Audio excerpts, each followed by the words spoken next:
Hi, everybody. I'm Jennifer Tryon. What a night.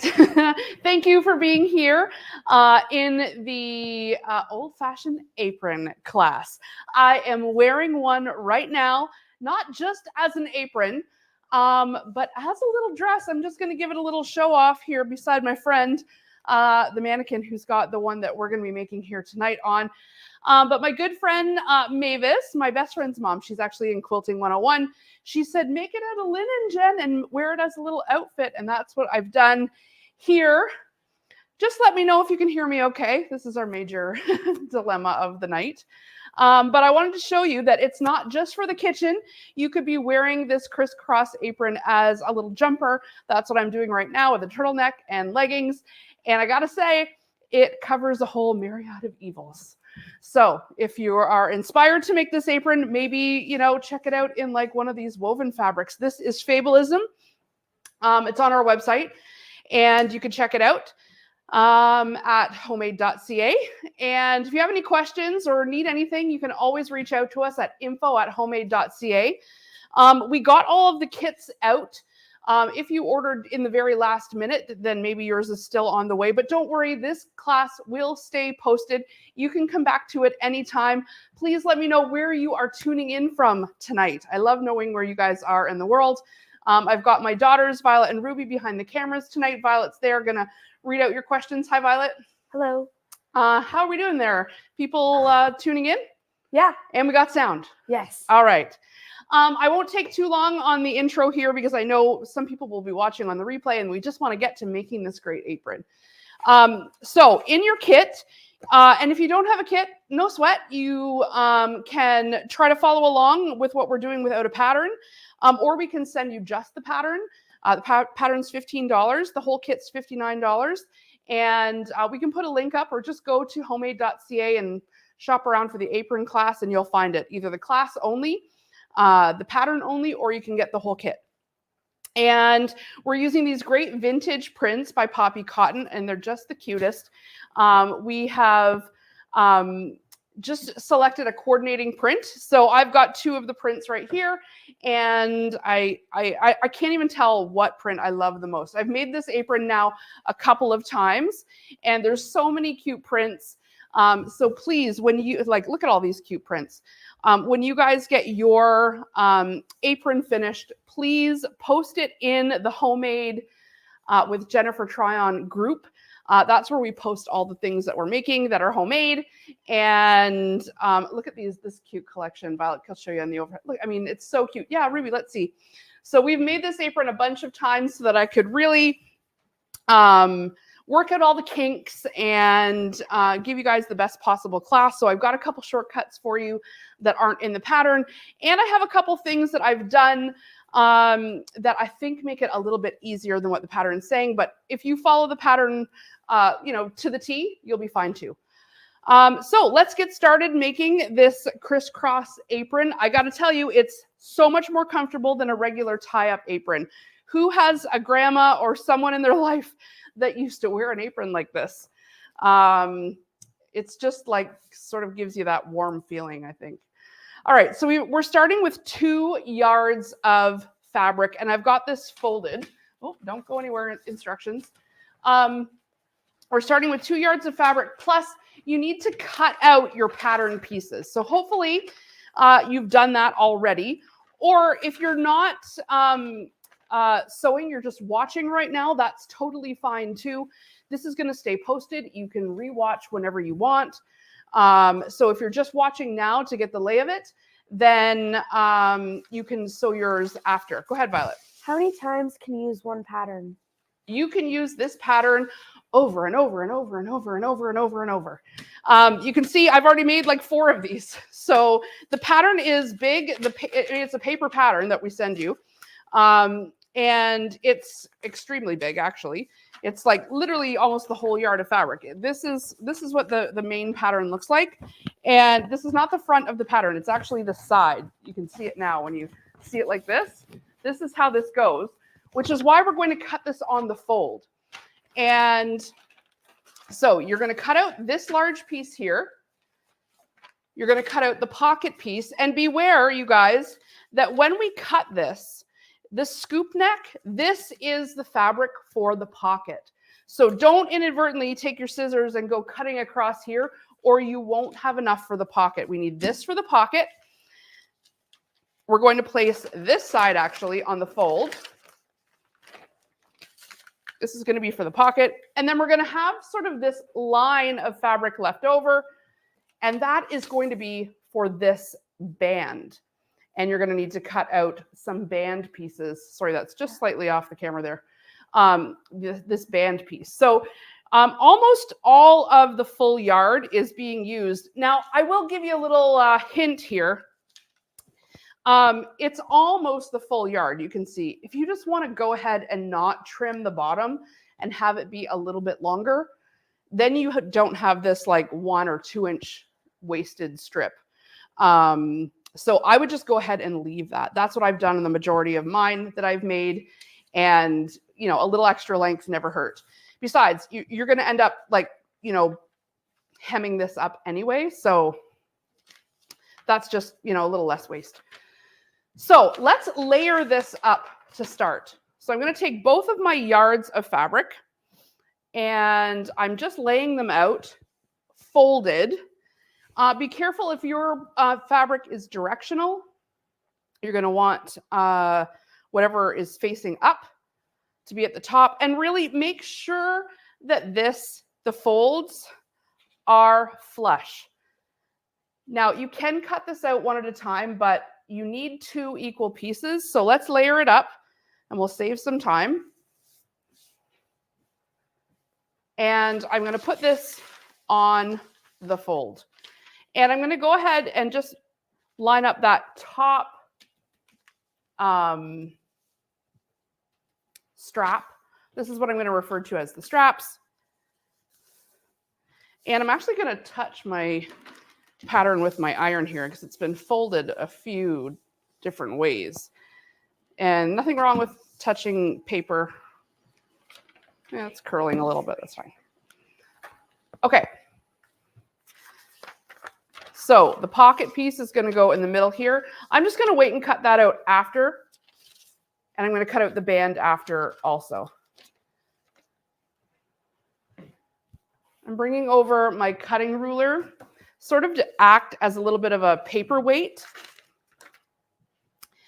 And just going to make sure this is really lined up on the fold. And I'm just going to start at the neckline. Need to move it over a little.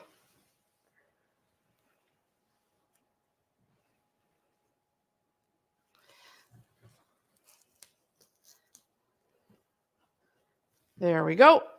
And, you know, I'd recommend cutting with the rotary cutter, even on parts that aren't straight. Scissors, they have their place for sure, but I find the rotary cutter works great. I like to use my ruler as a bit of a guide on the straightaways. And then I can just go down the curve. And now we're going through 4 layers here, which is no problem for a rotary cutter. But you just have to be, you know, get a little bit of arm strength in there. I like using the ruler as a guide.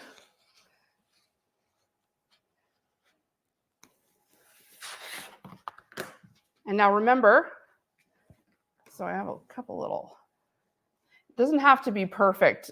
You know, the way we would cut out quilt squares and want it to be like right on the money, you know, clothing and that are it's a little bit more forgiving because you've got seams that are going to get tucked in or serged or whatever. I am going to use the serger. You don't need to use the serger, but I'm going to use it. Because there's some spots that we could finish the edges. So I'm just going to put this with my pocket piece and just set it aside for now. I've got still my folded piece here. Let's make sure everything is nice and even. Laying nice and flat.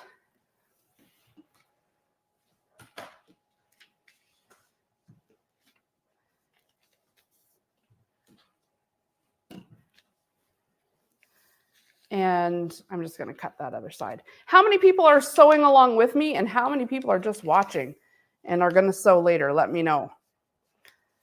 And Violet, you can let me know what people are up to. It's hard to sew and watch at the same time. And I don't blame you for wanting to like stop and rewind and that kind of thing. All right.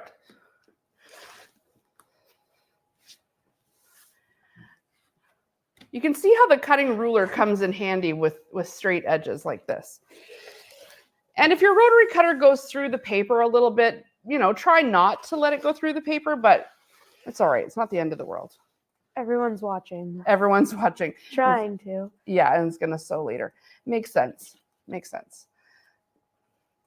If you haven't gotten a kit or you still want a kit, we still have a couple. I think I saw 3 left in the box downstairs. So if you're loving the vintage prints here, the poppy cotton fabric, or you want we have lots of patterns. If you don't want the kit, you just want the pattern, we can get it out to you. Just send us an email at info@homemade.ca, or you can just buy it online. That's fine too. Okay, so even though I'm going to leave the length, because why waste the fabric, I am going to square it up. Because you can see my yardage, I don't know if you guys can see that or not, but my yardage here is just a little uneven. So I'm just going to square that up so everything's nice and straight.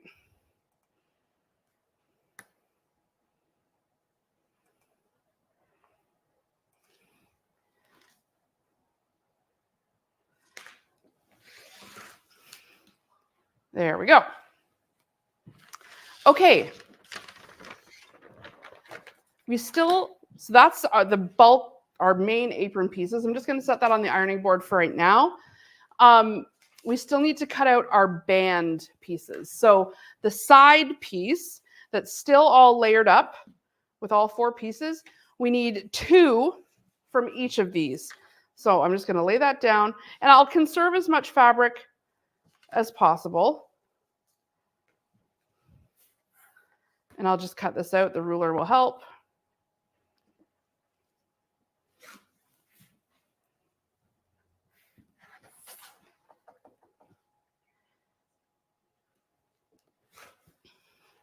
And this is a good scrap. This is a good bit of scrap for the scrap pile. And just pushing that over away from the salvage.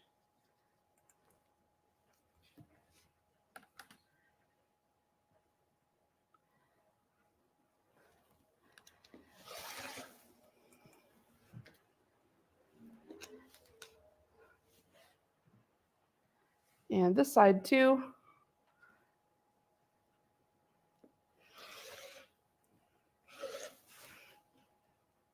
It's just a lot easier. I know you get the odd little hair here. I got to change my rotary blade, I guess. It's just a lot easier and a lot straighter than scissors. All right, so these bands, we're not going to use these for a little bit. We've got some work to do before we get to this. So I'm going to set those bands aside. I'm going to bring back my pockets. To be honest, the first, half of this project is all about the pockets. So when you're cutting the pockets, I'm going to suggest that when you size them, that you cut not from up here, but from down here. Because this, when you cut it off, is a much more usable piece of fabric than this one with the smiley dip. So I'm going to go here, line it up, and trim that off because that is a very good scrap. So I'll set that with the scrap pile. And so I'm done with my pattern pieces for right this second. So those can go aside. The instructions for this are just here. That's it, just on the side of the piece that you're cutting out. So don't get rid of those. Keep this all together if you're going to make them at different times. And you'll also notice, a couple little notes and things on the pattern piece themselves. There's no separate book. This strip is your instructions, but I'm going to go through it all too, so you can just feel free and watch. All right. So the first thing I'm going to do is I'm going to take my pockets to the ironing board.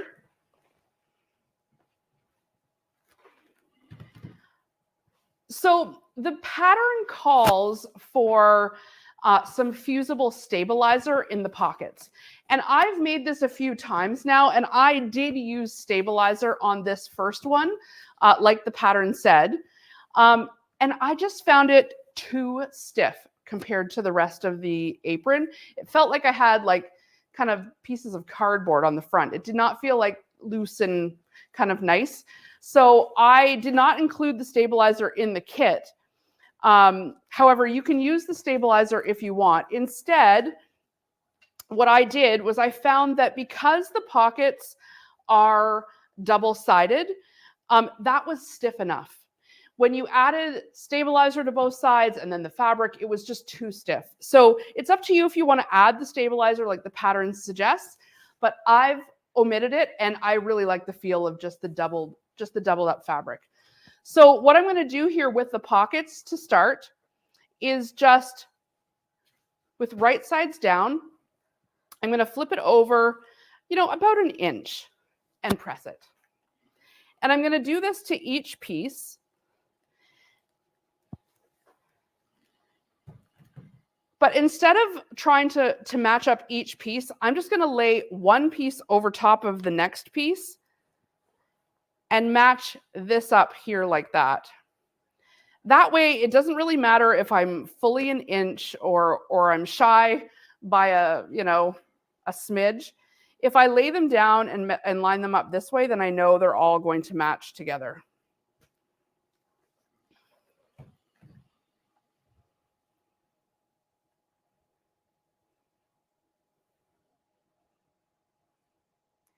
Because we are going to be sewing these right sides together.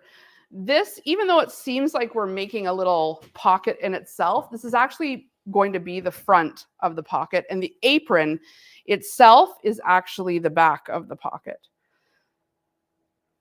So take all your pocket pieces one at a time, and I'm just folding this down.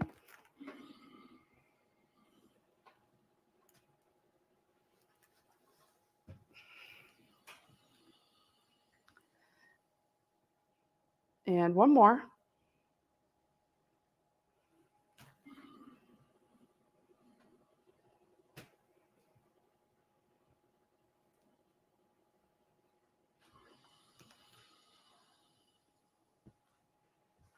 Okay. And I'm going to bring my sewing machine over and get myself ready to sew here.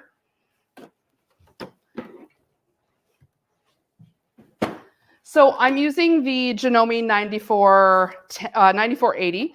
This, I gotta say, it's been my new favorite all-around sewing machine. It's a beauty. Lots of throat space, lots of computerization, tons of accessories, so it's been really good. And I have got the air thread serger here. You can use any serger, doesn't have to be the air thread. Any serger is better than no serger. But if you don't have a serger, don't worry about it. You can just make this on your sewing machine. It's totally fine. But there are some edges that would be great to finish with the serger, so that's what I'm going to show you where you can use it.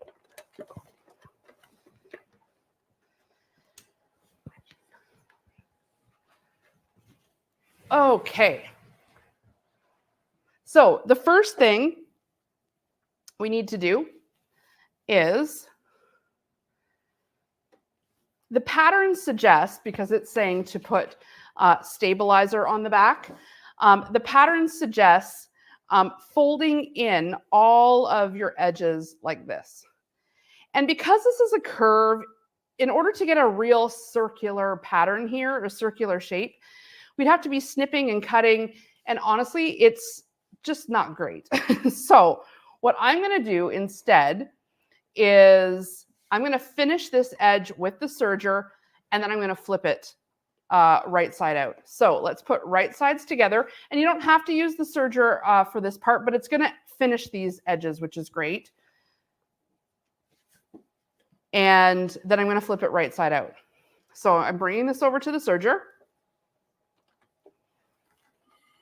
So Ruby, you could grab a shot of the serger here with that. Yeah.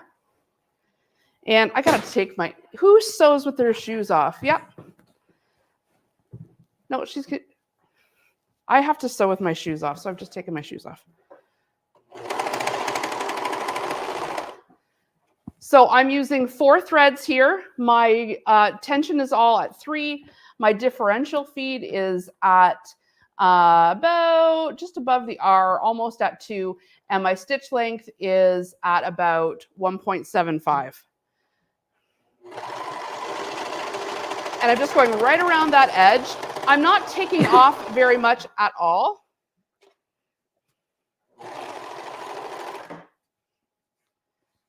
Yeah, it just came unthreaded. I just broke this thread. Always while live. Okay, I'm just going to go on the sewing machine for now. I'm just going to sew right around, even though that serged edge does look so nice. And the air thread serger is a breeze to thread. I could just rethread it, but I'll just keep going for now. All right, so I'm just going to sew all the way around.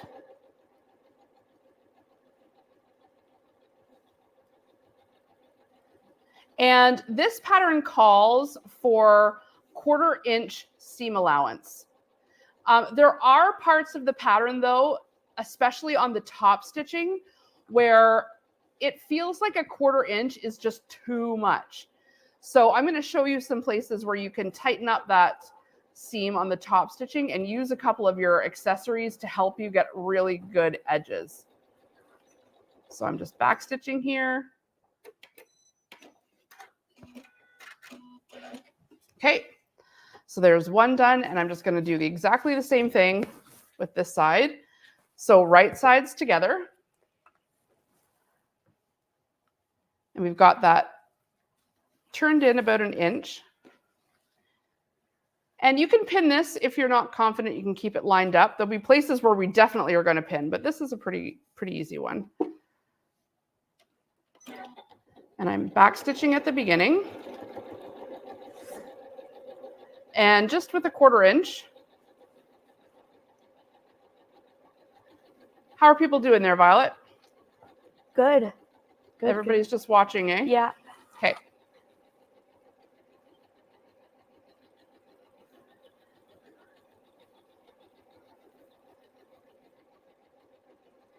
So I found this method a little bit easier than what they suggested in the pattern.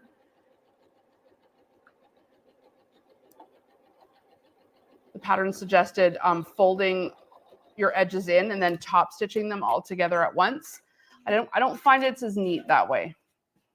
Okay, so we've got our kind of semicircle shape here. We're going to turn it right side out. And you want to take a minute to really push out your seam allowance here. You might need to get a little tool. You can use a pencil, a pokey tool. Screwdriver always works. The end of the seam ripper with the cap on always works. So that's what I'm going to do, is just take the end of the seam ripper with the cap on and just make sure the seams are really out and as rounded as possible, because we need to press this. So that looks good.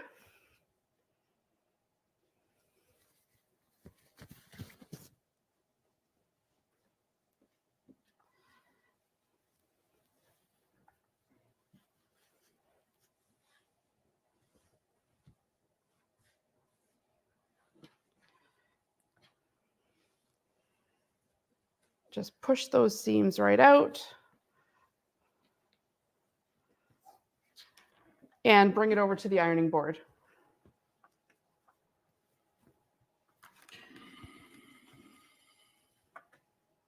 And we're going to give it a good press. We're not sewing any seams that we haven't pressed here.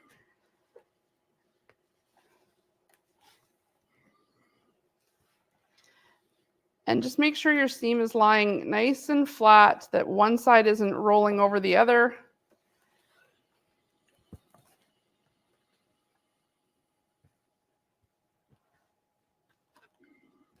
Now, one thing I kind of messed up here is really I should have sewn these to either side. So really what I want to do, and it's because I'm like blathering on here, but you guys can decide.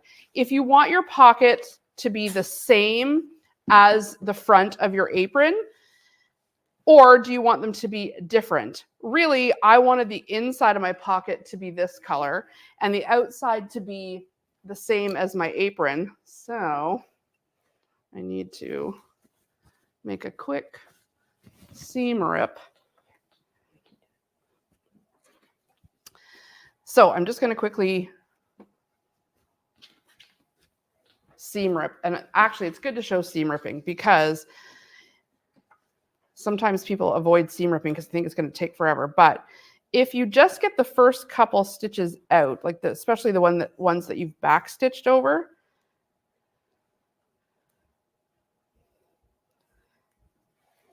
and you kind of open it up, then you can really get it going like pretty quickly, see?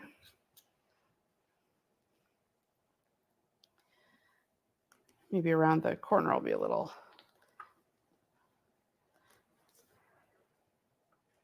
tougher, but best to do this right. And I'll try to pay more attention. You guys know me, right? Who was at home shouting, wait, I think you're supposed to do that the other way.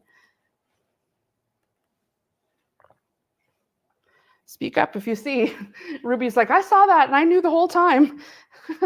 Thanks. Well, good thing that the serge didn't go through because that would have been way longer. So I am going to, just for the sake of the class here, I'm just going to trim this one because that's the serged edge. That takes much longer. So that won't really show that much. That's fine. And then I'm going to do this side, same deal. Just quickly snip it out. And then we'll put opposite fabrics together. See, this is why you watch first. And everyone can have a nice laugh at my expense. They are. They're all laughing. Everyone's laughing? Yeah. Oh, good. They're all saying, like, I knew that. Yes, they knew. I know. Hey, it's much easier to watch than it is to do, especially live. Yeah, live. Sewing live. It's a sport, all right. Okay, this will only be another second. Dad said lol. Oh, thank you.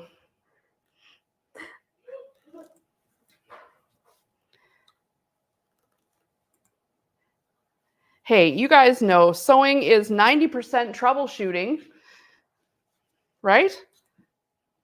8% love, 2% getting it right. The seam ripper is our friend. It is.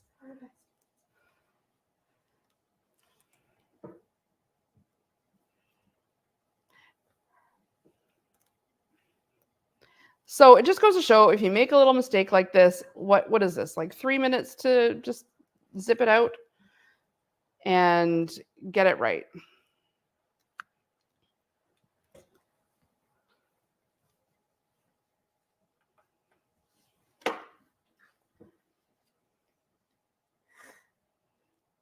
Okay, I'm going to press these again. Here we go again.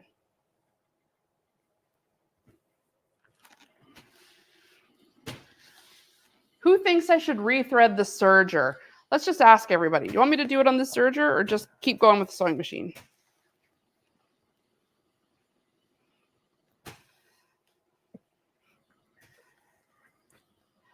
All right, I'm pressing this down just to get that, because I'd already pressed it, you know, when I noticed the error of my ways.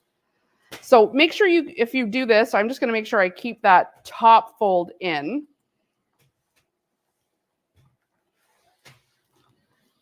Any votes on the serger? Thread it, thread it, thread it, thread it, thread it. Okay. We'll do it right. I just told you guys to do it right, so I'll do it right too. All right. Sorry, my serger is plugged in so far away, and so I can only get it over this far. Okay. 50-50. I think it just needs the one needle rethreaded. That's the beauty of the air thread serger. Unlike other, oh no, I do need to rethread it all. Unlike other sergers, you don't have to rethread this one in order. But, okay. But it is very easy to thread, so I'm just going to lock it, clean it. That's not the official way we clean sergers at Homemade, but. All right, this one has to be locked, and it felt like, aha, that's why. Something got tangled up there and caught. Need my snips. Anyone else starting to sweat? Just me?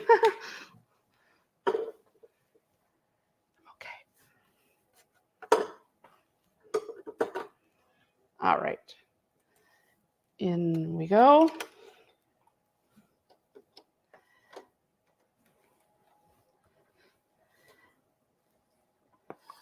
Now, Ruby, you could try to get in here with that camera so people can see the magic of the air threading.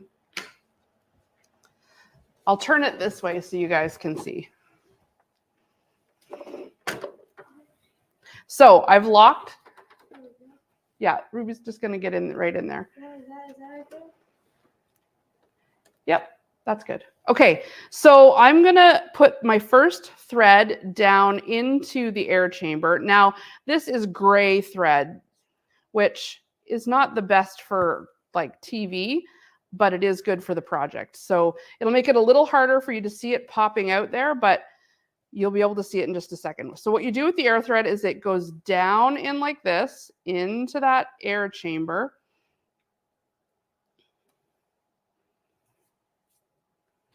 And you want to make sure this little lever here is pointing at the looper that you're threading. So I'm threading that lower looper right now, and this is the air lever, and it's going to just pop right out of here.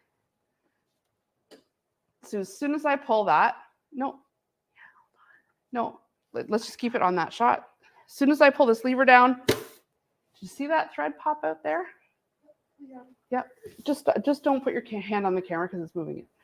Yep, there we go. So now what I'm going to do, what did I do here? Oh, I'm putting, okay. All right. I'm paying attention to the kids on the camera and not this. All right, let's do that one more time. I'm going down into the air chamber with my thread. You want to get it, in about an inch. And you want to make sure you've got like a tail hanging down here. And that's just a little too zoomed in here. We need it more here. And just zoom out a little bit. Okay. And I'm going to lift the air, and it's going to go down in there, and you're just going to watch right here. Okay. Just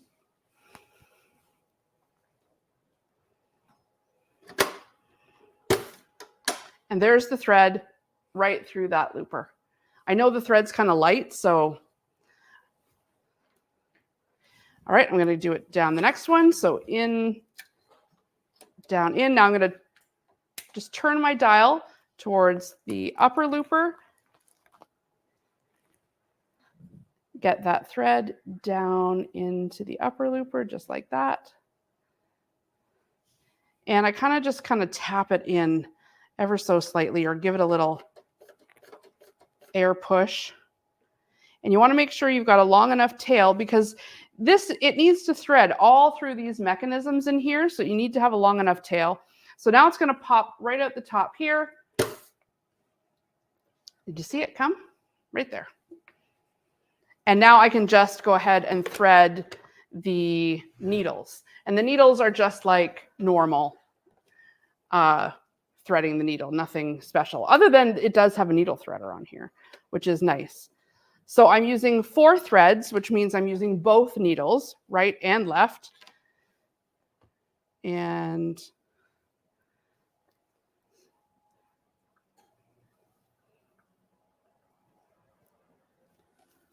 there's one.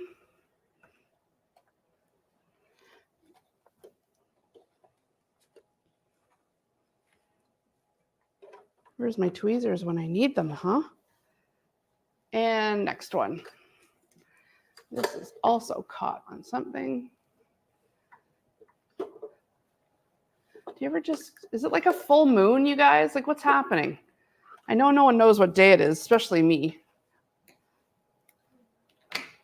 What's that? 29th. The 20th, yes, today is the 29th. Thanks, Ruby. But this is that gap between Christmas and New Year's when everything's a little bit of a fog, right? Yeah.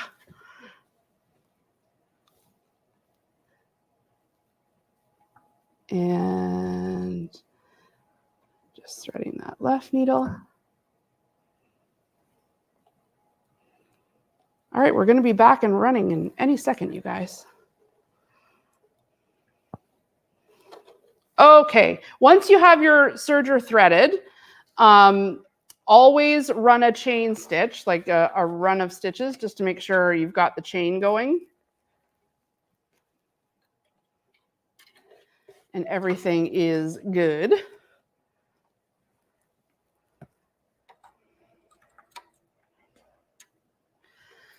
Oh, my life. Oh, come on.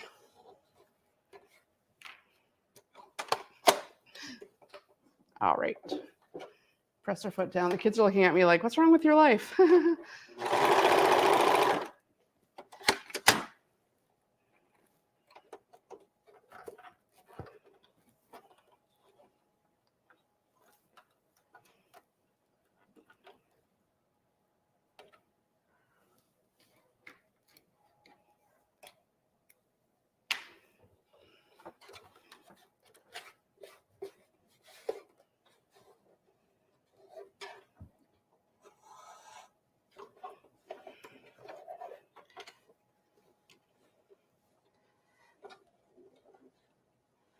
Something is just, there we go. It's just a stray.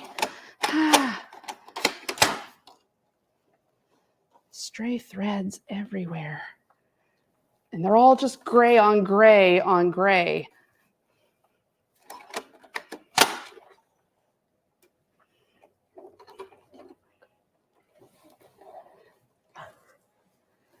Okay.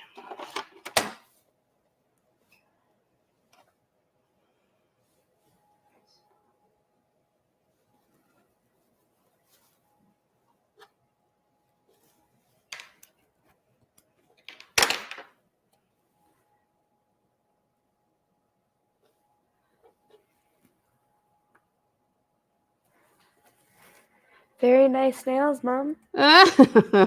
Yes. Can you tell my girl's influence on me this week? It's the nails, which also means I can't do anything with these nails.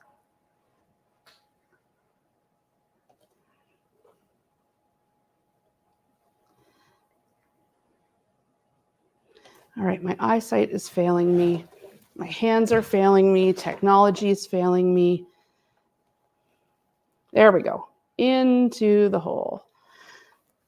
Really, you need to have tweezers when you're threading the serger, and I don't have them here. And so every time I go to grab it from the backside, nothing happens because my hands are just sausages and I'm all thumbs. So let's try again. There we go. Now I'm trying to pull it towards the back with these crazy nails. No tweezers. And everyone watching. Yes. What is the purpose of the serger? So because the fabric is a woven fabric, it will unravel in the wash if we don't finish the seams. Now, we could fold over the seams. Oh, chain stitch, thank God. We could fold over the seams. The pattern suggests just folding it over like this. But if we serge the seams, like I'm going to right now, I'll show you. You can see how this is sort of fraying. You can see the bits of fabric. If that stays just like that, if we don't finish this edge, in the wash, it'll just unravel. And over time, it will unravel. What the serger does is it gives you this seam right here. If you can see that finished edge, so that when you fold it up, none of this is going to unravel. So if whatever shirt you're wearing right now, if you turn over the sleeve, I bet you see a serged or even a cover hem stitch. So what the serger's doing, if you see here, what the serger's doing is it's cutting. So I've got little bits that are getting cut off here. I'm not taking off very much because the seam allowance doesn't call for a serged edge. So I'm just taking off just the hairs so it cuts and it finishes that seam. Can you see that edge there? That way. Do it again? Everyone's saying you just did it again. Oh my God, I just did it again. You guys, oh my gosh, thank you for telling me that. What is wrong with me? So everyone's saying. Mom. Don't undo the whole thing. No, I'm not undoing it. I have some other ones cut here. Oh my gosh, what is wrong with me, you guys? That is a good question. These comments. Who's taking this class from me? All right. Oh my gosh. So these pockets are going to be just a wee bit smaller than what your pockets will be, okay?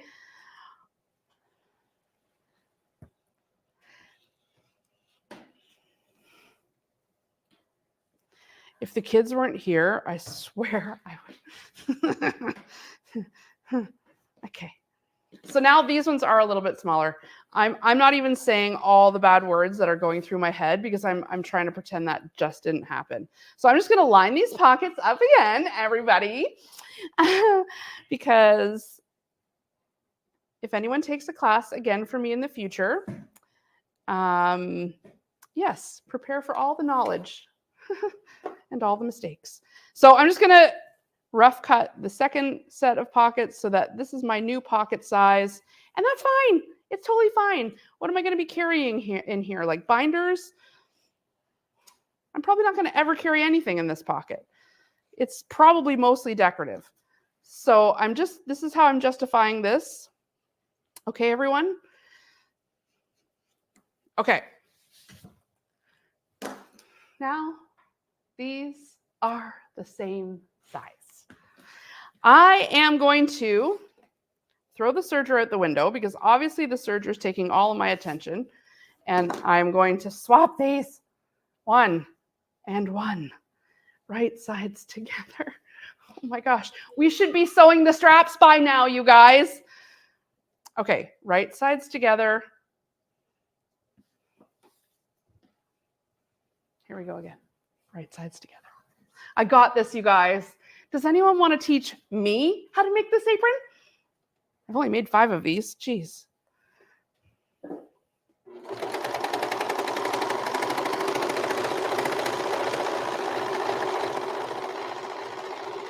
And you want to know what? I probably didn't even have to trim up those pockets because I could have just let the serger do the trimming as I went around.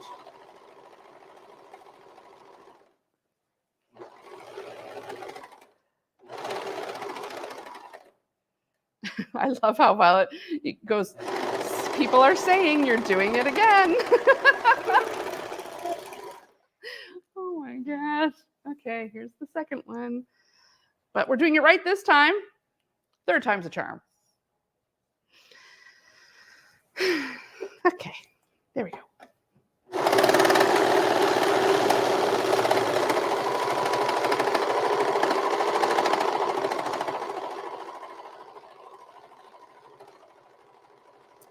Yeah. They're saying, what if they don't have a serger? If you don't have a serger, you can just simply, especially for this part, just turn your seams under. For this part, you can just go right sides together as is.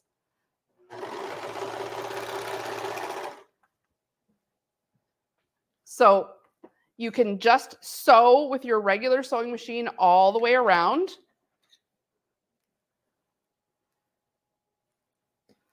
No big deal if you don't have a serger. This is just going to prevent those pockets from coming undone. But since Look at my tiny pockets. Tiny little cute pockets. That's how I'm gonna, my hand still fits in them, so that's good. That's something.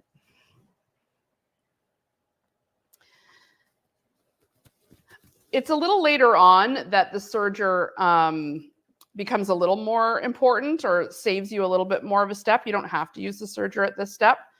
All right, I'm pushing my seams out yet again with the top of the seam ripper with the cap on. And I'm going to press.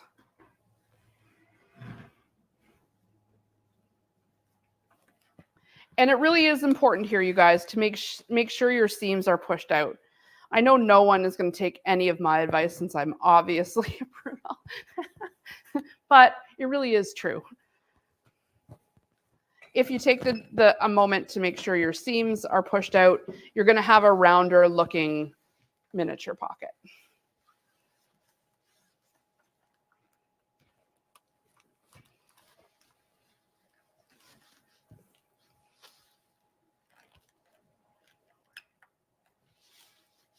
All right, now that these are nice and pressed, I'm going to take this to my actual sewing machine now, and we're going to top stitch across.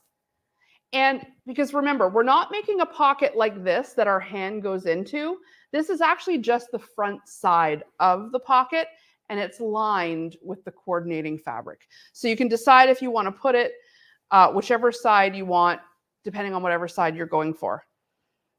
As your front. But right now what we're going to do is we're going to sew that part shut. So I'm just going to 1/4 inch seam allowance is what it calls for. I'm going to suggest that you do a smaller seam allowance than a 1/4 inch. 1/4 inch feels a little big for top stitching. And so I'm going to suggest if you have a stitch in the ditch foot, that you use that, or an edge foot. This would be perfect for right now because what it's got, excuse me, hold on. Threading the serger, always dusty. Sorry. Okay. I'm going to use the ditch foot, which is the S foot. And you can see it here. It has an S on it. And it's not very expensive, but it has this sort of rudder that sticks out the middle. And an edge foot has a similar rudder that sticks out the edge. And what it allows us to do is go right along the edge and get our needle right close to the edge without going over. And so it's really useful when you want to top stitch something, but you don't want to fall off the cliff of the fabric. So I'm just going to use a regular straight stitch. And I'm going to push my needle over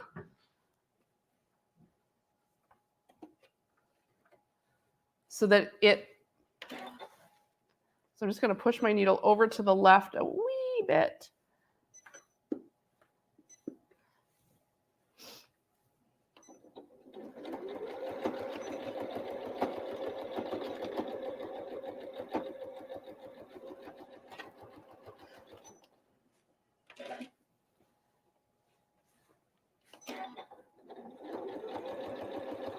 Mom, what brand of iron do you use? This is also by Reliable. You guys have seen me use the one with the tank. This is also from them, and it's amazing. It's called the Velocity, and we've got one on the website, and it's just as good as the one that I'm always raving about, the blue one. The blue one's just downstairs right now. And this is the other one that we carry in the shop. And what I love about this one is the steam comes out as soon as you touch the handle. So you don't have to press anything. It just automatically comes out. And so I'm a big lover of steam. Okay, I'm just top stitching down the pockets here.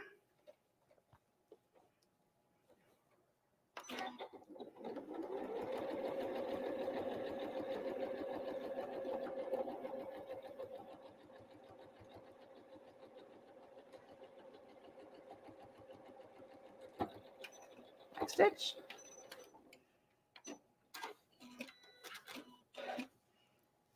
So I just want to show you how nice and close to the edge that stitch lets me get without going over. And so that's just great for closing that up.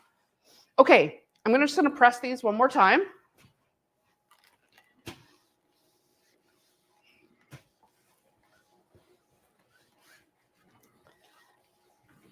And now what we're going to do is pocket placement.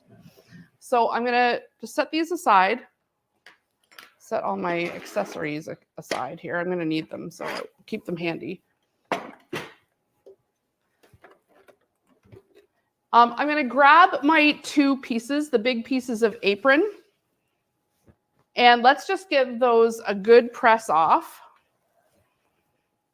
I've got my fold marks in them, and you'll be able to see this iron with the steam is really next level. I'm not even having to use the flatter. As soon as I touch it, the handle is activated, like the handle activates as the steam, and the fold line is gone.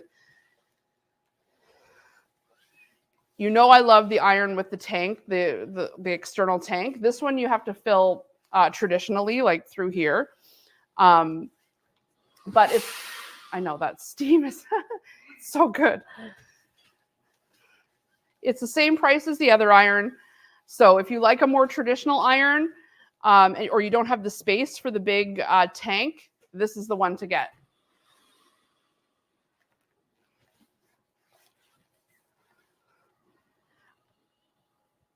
All right, just set that aside. This blue is going to be the front of this apron, and my sort of tan color here is going to be the inside.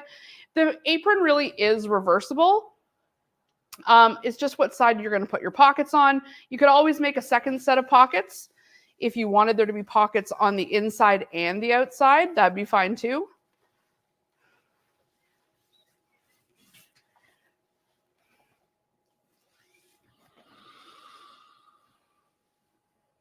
Just get this big crease out.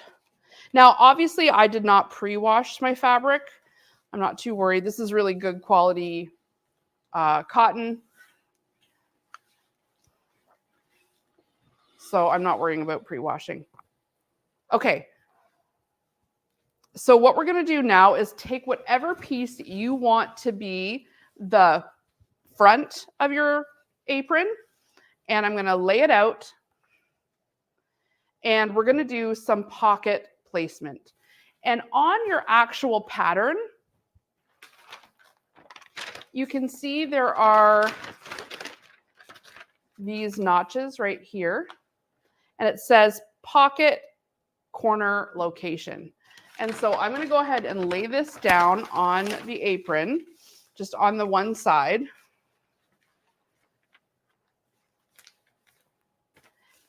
And I've got my little chalk wheel here. You could use just a disappearing ink or even just a pencil, but I'm using this little chalk wheel that I love. You just go like that and the chalk comes out. And I'm just going to put that corner spot on my fabric. I'm just going to fold where that corner line is and then fold it back again, creating the pocket corner. And I'm just going to mark it on there like that. So then I know that's the corner I'm going to put my pocket on. Then I'm going to flip it to this side, line things up, and go the other way. Find the line.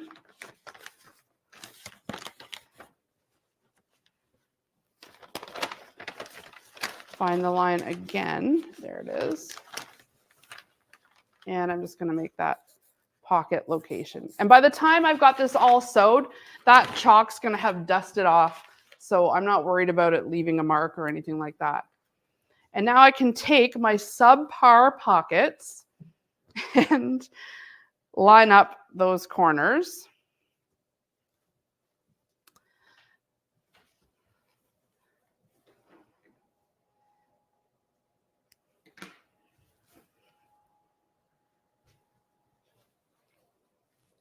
And I'm going to pin them on.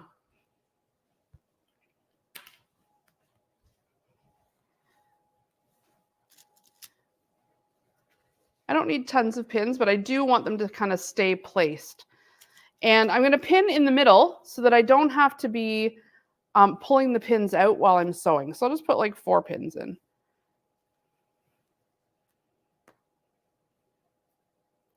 I'm not a huge pinner, but when you're sewing clothing, especially, and especially when this needs to kind of stay placed, pins are your friend.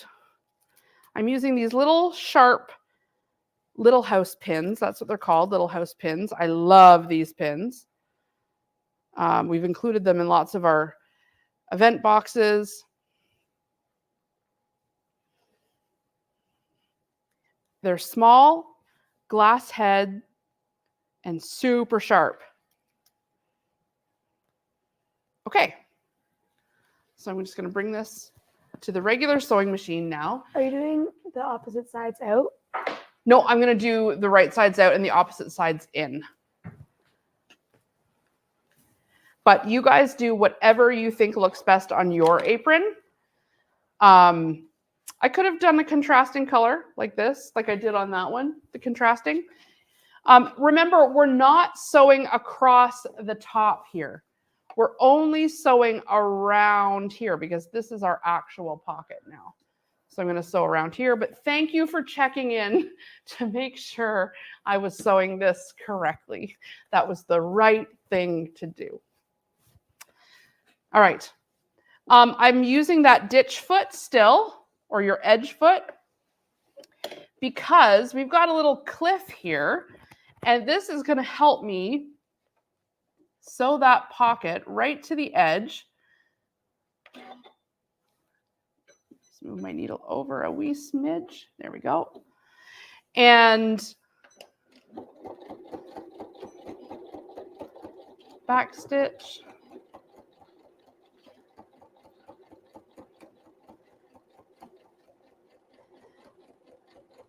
Now, a lot of these fancier sewing machines have near the buttonholes a tacking stitch, and you sort of see it sometimes in the top of jeans pockets. You know, a lot of places where there's pockets, it's a really thick, short row of stitches. You could put that in the top of the pocket too to reinforce it. If you feel like you're going to be carrying, you know, your water bottle or something heavy in these pockets. I mean, I clearly won't in this apron because these are minuscule now. But for those of you that aren't yakking while sewing and paying proper attention, you guys can always try putting a tacking stitch. On this machine, it's number 14 where the buttonholes are. And it's just good to use the stitches that come with your machine.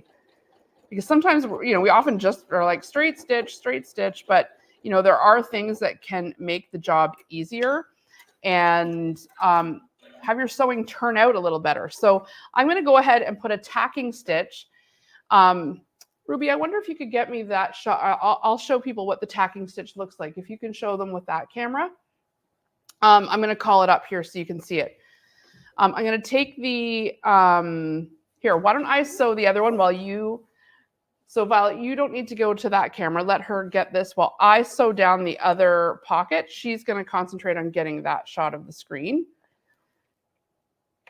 And so I'll just go ahead and sew down this other pocket while Ruby's doing that.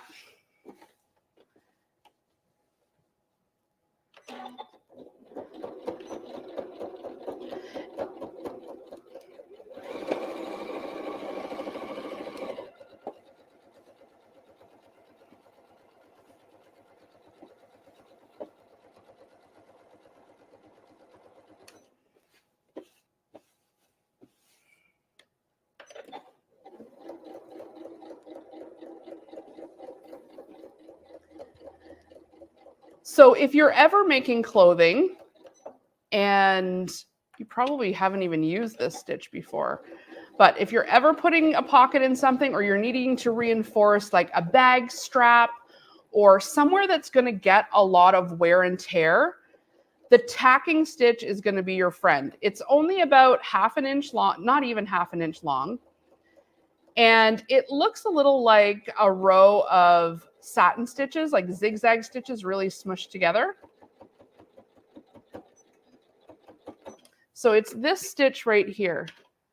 So I'm going to just turn the page over. Yep.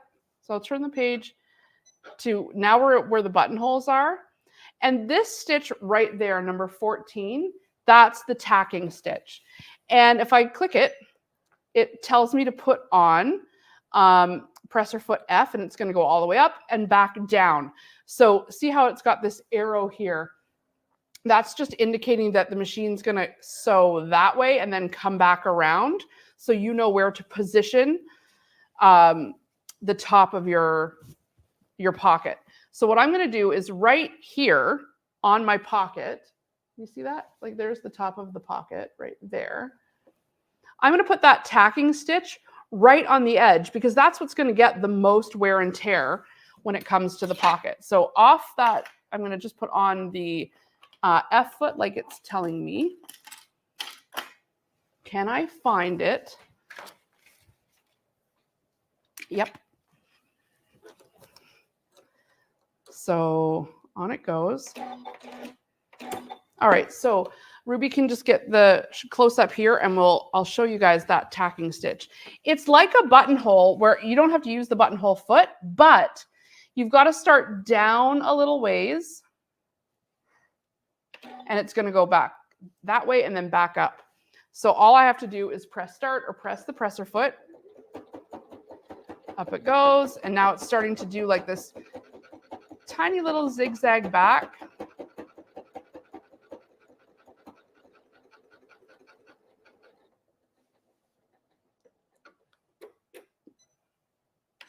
I'm just going to scissor and I'll show you. So do you see here?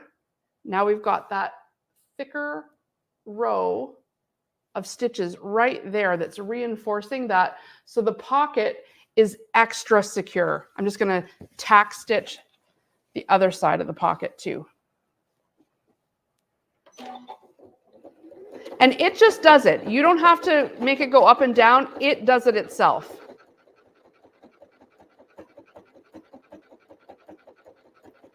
It even tells me on the screen, machine stops when completed. Thank you, machine. So that's that tacking stitch. And you'll recognize it now as something like, oh yeah, I do see that on my jeans pockets. I do see that sometimes places.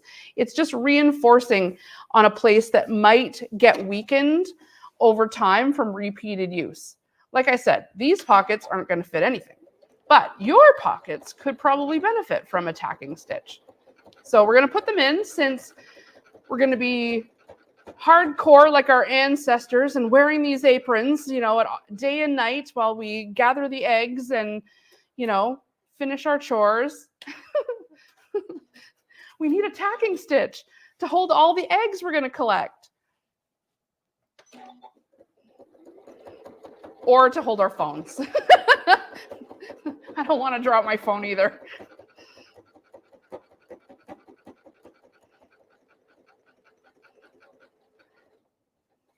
Hey, where I lacked in teaching you about the pockets, I made up for in teaching you about the tacking stitch. There we go. Okay, I can take the pins out of my pockets. The pockets are now attached. I've never been so glad to be done with a pocket.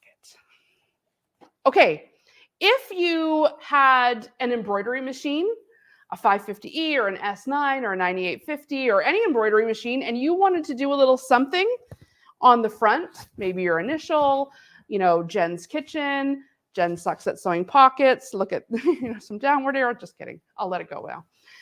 But this would be the time because we're about to go right sides together and sew this to the other side.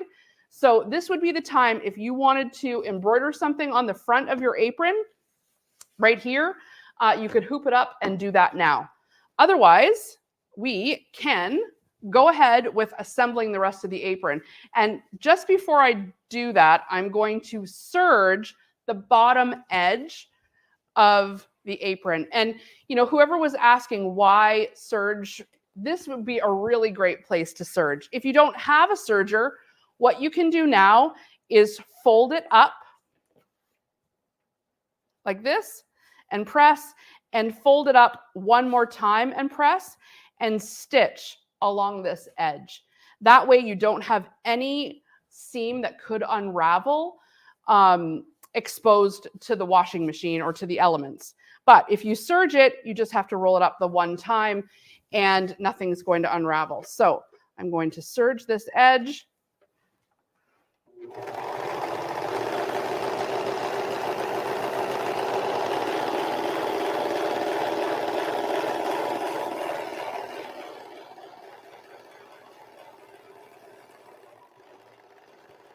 It just makes what you're sewing a little more secure, less susceptible to falling apart.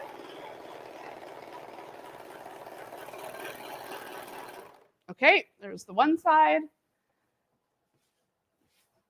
And sitting on the other side, ha ha ha, here it is. Probably have to press it again now. I'm going to serge the bottom side of this one.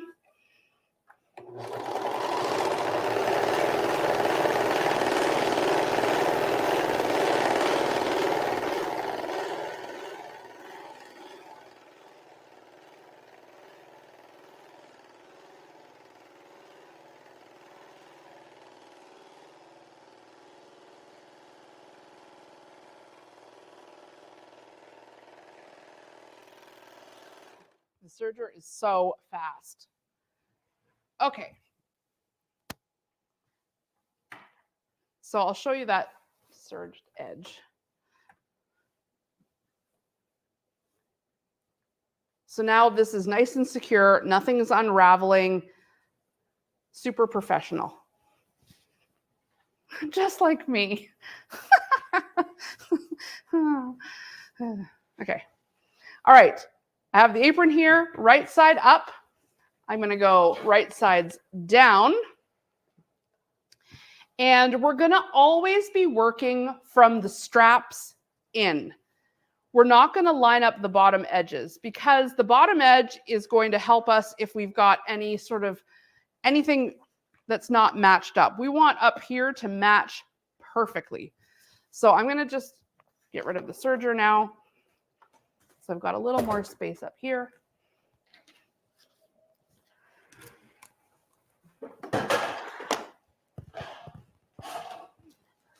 Definitely need my pins. How's this for the overhead? Do I need to move this machine over or we have some space? Let's see. Look, it looks good. Okay.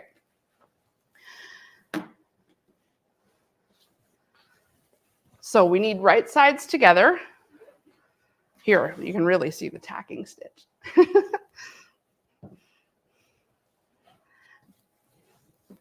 So we want things to be lining up now.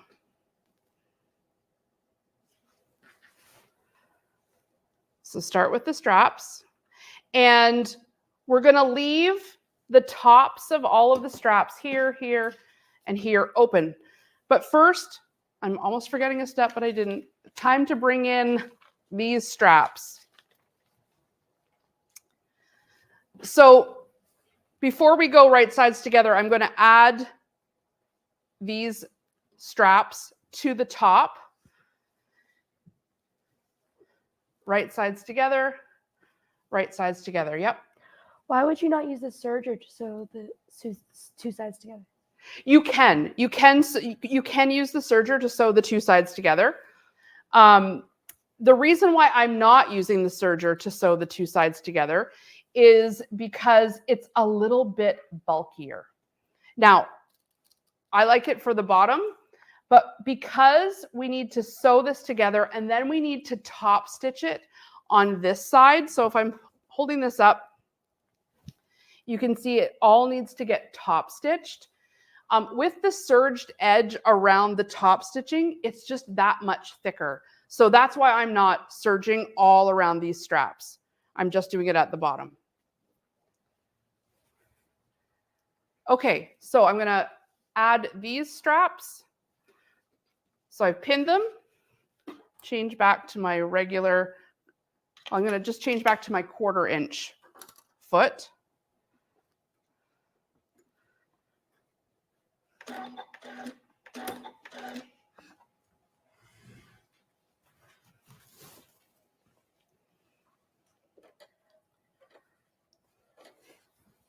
And just a quick seam here. Oh, I better get out of my tacking stitch.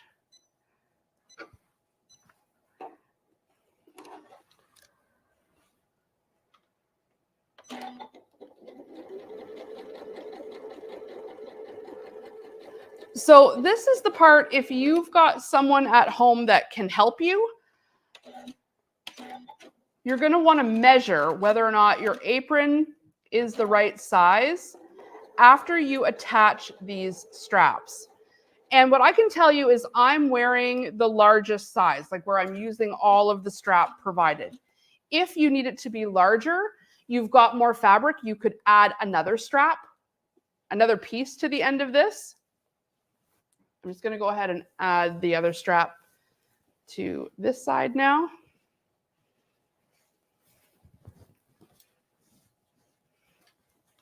And we're adding it to the top, to the neck part, not to the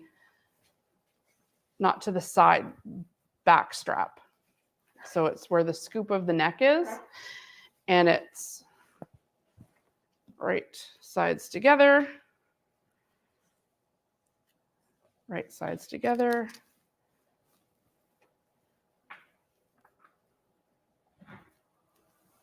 And you can pin it or not.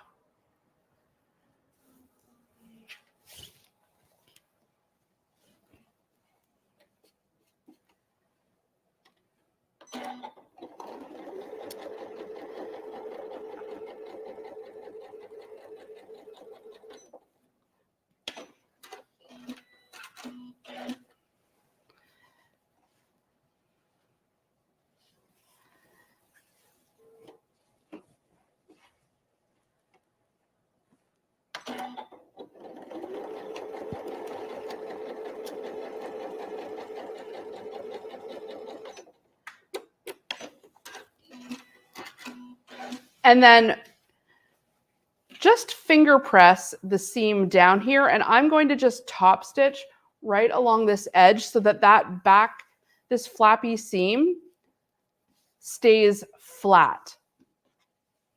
So I'm just going to tack that down. I'm going to put the regular presser foot on for this. Lots of switching back and forth here.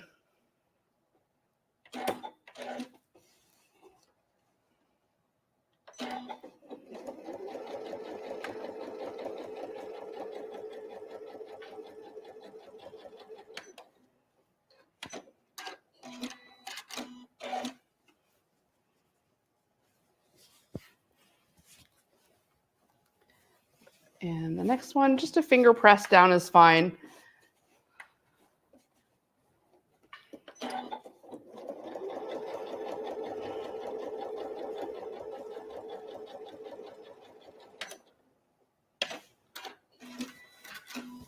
Okay, same with the other side.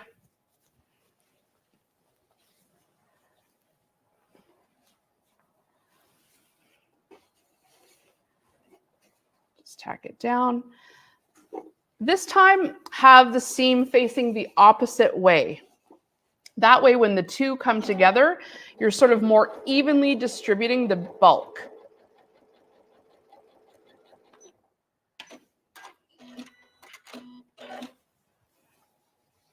So again, this time I'm having the seam facing forward instead of back.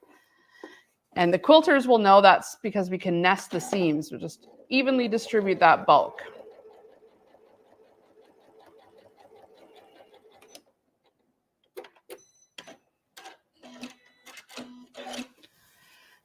Okay. So now grab one of the sides, and if you have a friend or your sister or your kid or your partner, and you need a hand, this would be the time. And just check that this is going to fit okay before you put it together. So what's going to happen is this back one here needs to touch this top one here. I don't know if I'm reaching it or not. No, I'm not. And if you're having a hard time getting it, like this one I know is going to fit because this is the size I've made them. If it's not going to fit, extend this a little bit more with another band piece. If it's going to fit fine,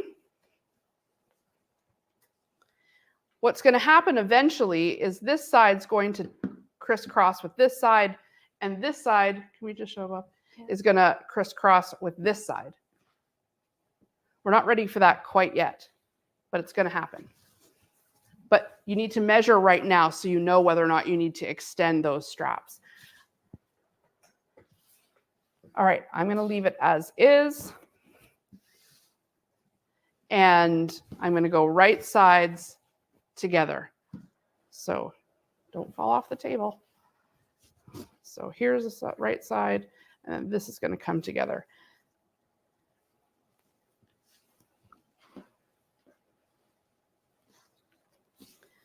So this and this.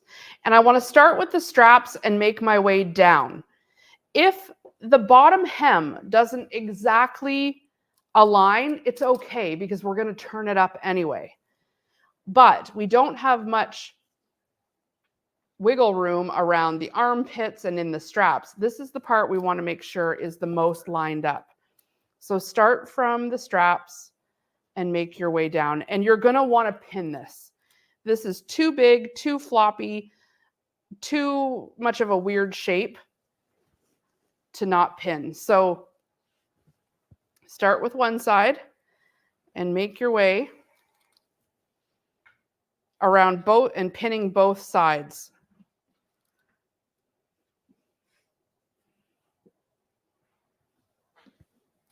And don't worry if these seams don't exactly nest, but you'll notice that it's easier for one side of the seams bulk to be on one side and one side of the seams bulk to be on the other. And you won't have a huge hump right at your shoulder.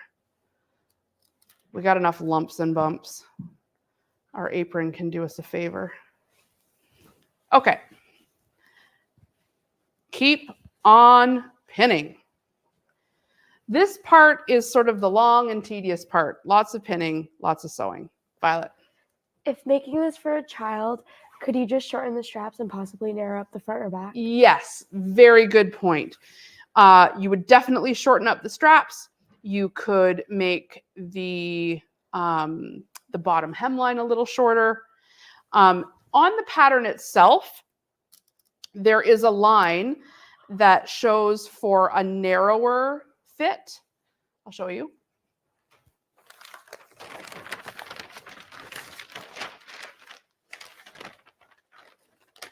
I'm sure I saw it here. I'm sure it says on the fabric. There's a spot where it shows for an, oh, right here. Here's the line for small or medium, large or extra large. And then on the actual pattern itself, I believe, oh yeah. On the one strap, there's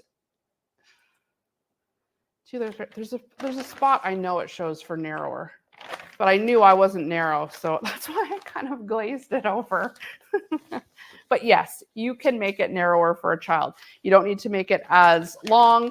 And if anyone sees where it says the narrower side, then you can flag me, but I know it says it somewhere. But good point for a child.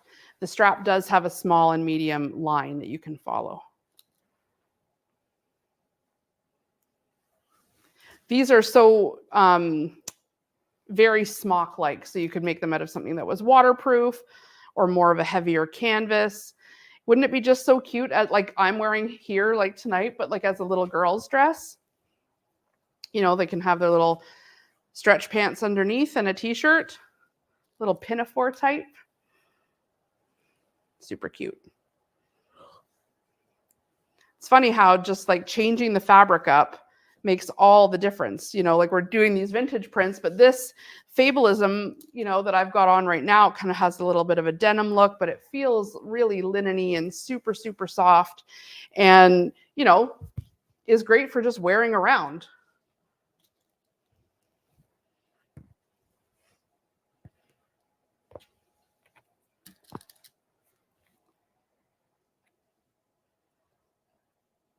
All right, lots of pins here. I'm going to pin down the sides too.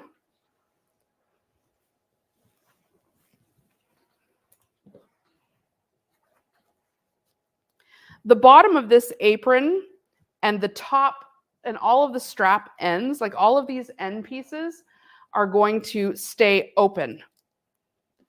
We're not sewing those shut.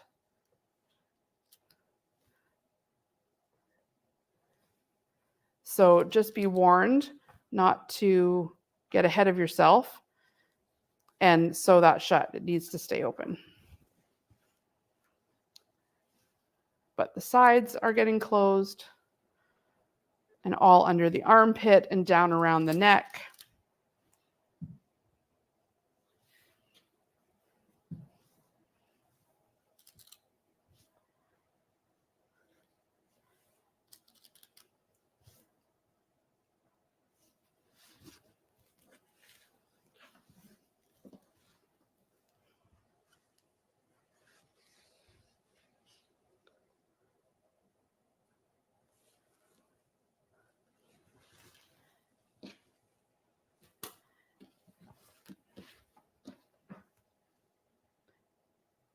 So take your time and pin this. I know it's kind of boring to watch, but it really will be important when you're putting yours together to make sure the neck and these straps are lined up as flush as you can get them.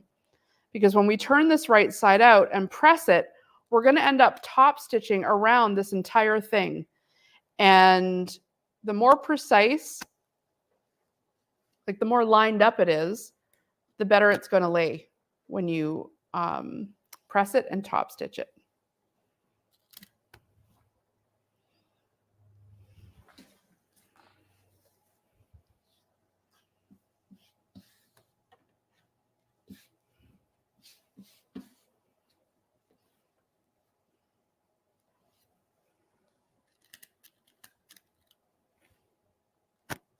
So the apron's reversible? The apron is reversible, yes.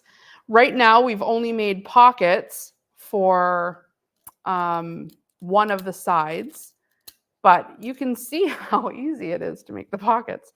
So you could put another set of pockets on the other side if you want.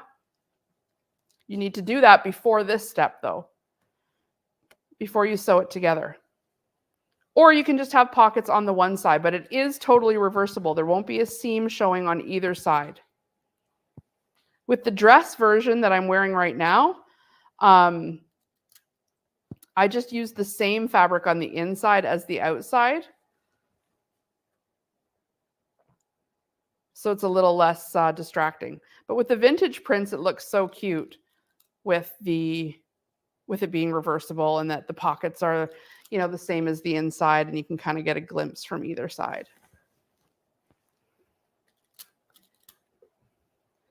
So be sure and post your version of the Criss Cross Apron in the Homemade group. If you haven't joined the Homemade with Jennifer Tryon group, it's where everybody posts all their homemade stuff, stuff they've made themselves to show off and let us all oogle over it. We'd love to see all the different prints because we chose 2 coordinating prints from this collection for the kits.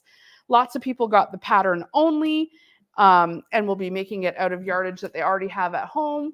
So it would be great to see your version of this apron, and even better, let's see you in the apron.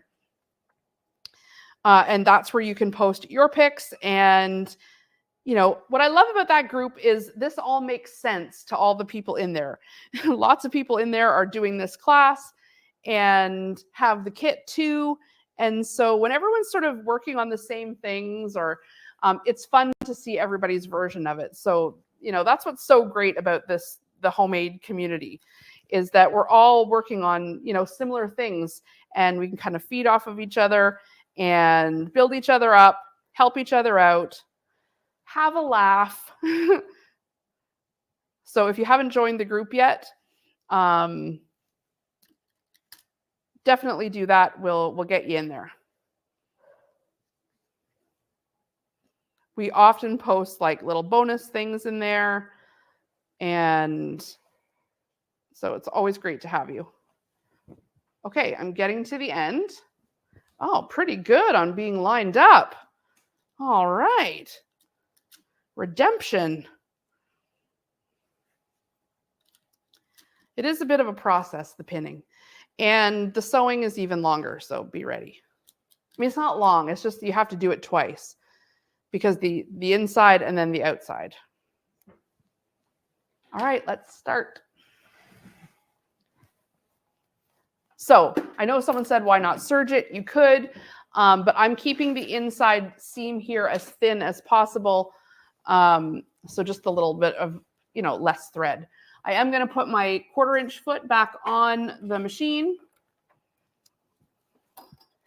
That 1/4 inch foot helps just sort of guide that fabric to staying exactly where I need it to be. I'm just going to choose the 1/4 inch from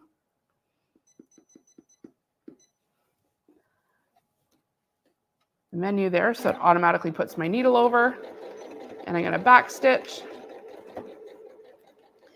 And don't run over your pins. And don't let your thread get caught on your foot like I just did. Okay.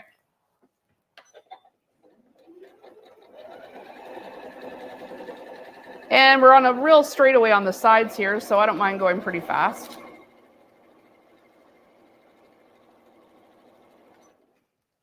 It's once we're on the curved parts that we'll want to slow down a little. And you can see I'm using the stop-start button. This machine has a stop-start button. Once you start using the stop-start button, it's hard to use the foot pedal anymore. But I'm also up a little bit higher, so I sometimes have a hard time getting the foot pedal to reach. As it was with the serger, I have to put the serger pedal on like one of the shelves and then put my foot on it. Okay, now let's sew the other side. So we've got one seam done. Now we're going to go scoop around the neck. Again, I'm using that 1/4 inch back stitching. Now this is, I'm raising that presser foot because I'm about to run over that pin. I can turn down a little here. I don't need to go zooming speed because we're going to come on the curve here. And the more precise you are in taking your curve, the more scoop, the more natural scoop your apron's going to have. If you stop and start and jiggle things around too much, you're going to maybe have like an abrupt sewing line, which is not the end of the world. It's only an apron. It's not a wedding dress, so we're fine.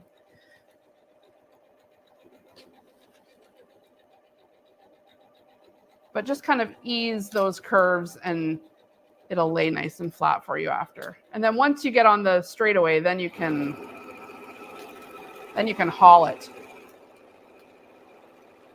Just keep up with the pin game. This is like a video game of like, can you get the pin out before the needle breaks? At full speed. The things you have to do to entertain yourself on a really long sewing stretch. Okay, now I'm on the next side. Is everybody hanging in there? I know it's starting to feel late, but I appreciate you sticking in with me here. We're almost there. Everybody there, Violet? Yeah. Good? Yeah? All right.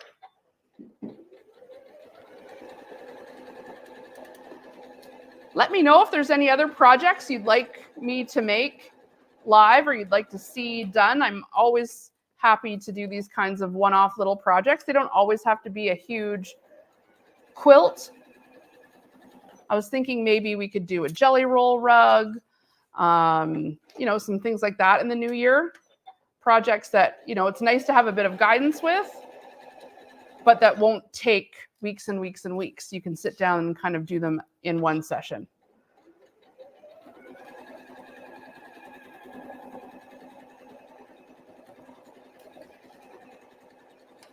If anyone's also looking for something fun to do, we've got Block of the Month coming up in January.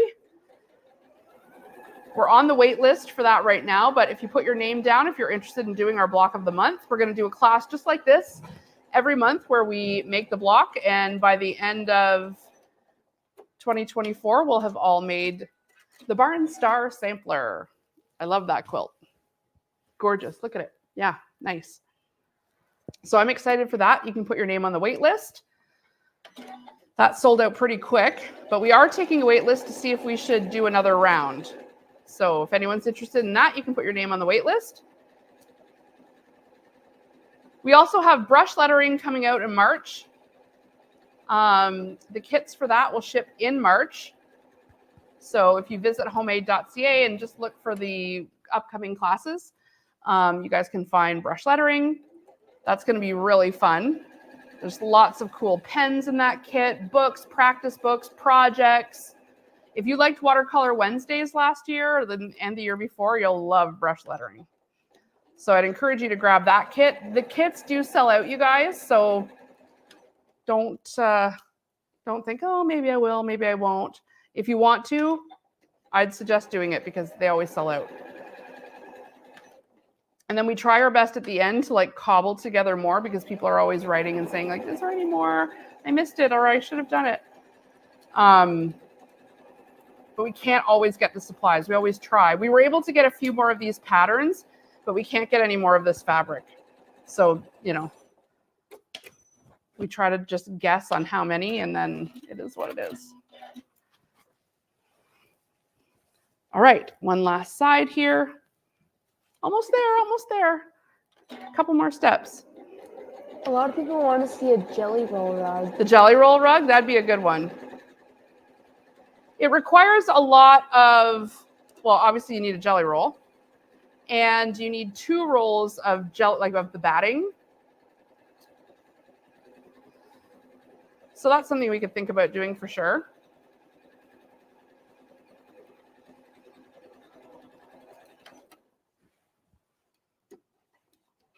I've got a couple of good ideas for later next year. I won't give them all away just yet. All right, gonna back stitch at the end here.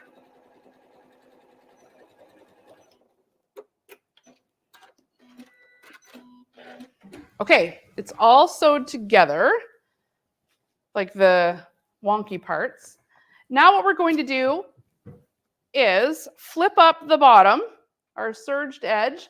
If you don't have a serger, this is where you will flip up and press, and then flip up again to hide your seam. If you've got the serger, you just need to flip up the one time and press, and then we're going to stitch right along just about an inch, or it could be a little more if you want like a larger seam. Sometimes having a little bit of a thicker seam on an apron bottom is good. You could go up like 1.5 inches or 2 inches, depending on how long you want it. Just make sure it's even. And then press before you sew.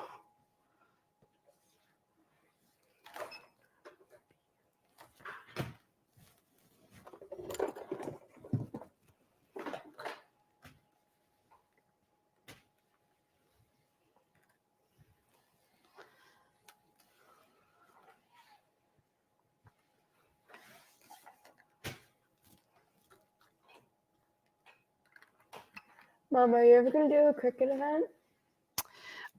Is someone asking about the cricket event? So we're talking to Cricket Canada about it. Cricket Canada wanted to do an in-person event in 2024. So we've been talking about doing an in-person event and making it an in-person homemade event where people can come, but we're also trying to think about costs and locations and things like that. So I know people who follow us for cricket have been a little like, there's so much sewing. Come on, let's get to some cricket stuff. In 2024, there's going to be definitely more of a mix. So I can't tell you right now for sure there will be a cricket event, but we'll definitely be using our cricket and doing stuff like that. And I'm always talking to the people at Cricket, so we'll come up with something good, I promise. All right, I'm just exposing the free arm here so that, and I'm going to change to my regular presser foot because we don't need a 1/4 inch here. We need to make sure that the seam is caught the whole way down. So I'm going to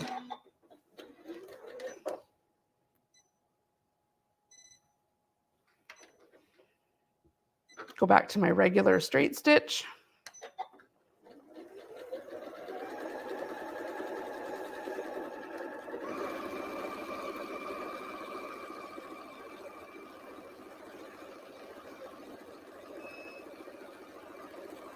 And I'm just making sure the seam, I'm just putting that row of stitches right through the bottom of that serger seam.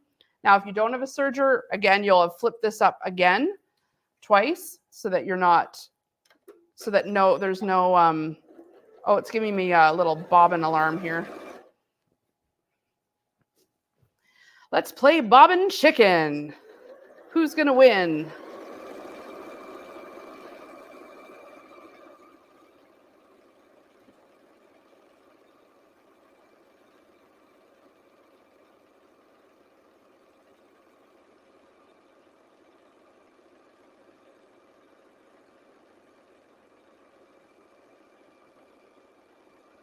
And I like exposing the free arm here so you can just pull it around. And just keep on sewing. All right, I'm getting to the end. I'm gonna back stitch. Yes. There's still bobbin thread there, but can I get through the rest? I doubt it. Okay, so time for the exciting time to turn it right side out. Ruby, come and turn this right side out while I wind another bobbin. So you don't need a turner or anything special for this. You just need to pull it with your fingers. You can kind of get 2 fingers in there and just kind of scoop it out. See what I mean? Yep. Yeah. All right, you pull that out, turn it right side out while I wind the bobbin. Okay? Yeah. Okay. Pull that bobbin out. I hate leaving extra thread on it, but you know.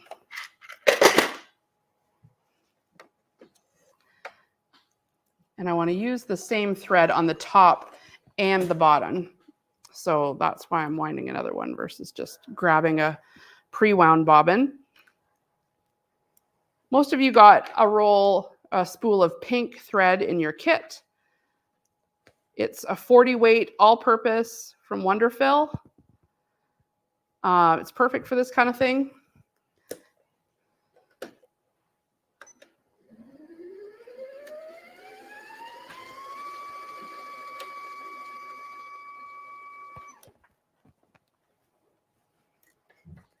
Got it there, Ruby? Yeah. All right, the bobbin's winding. Got Ruby doing the hard work over there.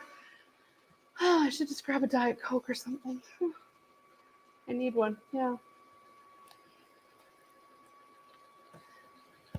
How are you guys doing? We're almost done. And you know what? You can tell I didn't do any, I didn't cut anything out ahead of time. You know, I even had to make the pockets 3 times. So you'll be able to, oh, yay, Violet. All right.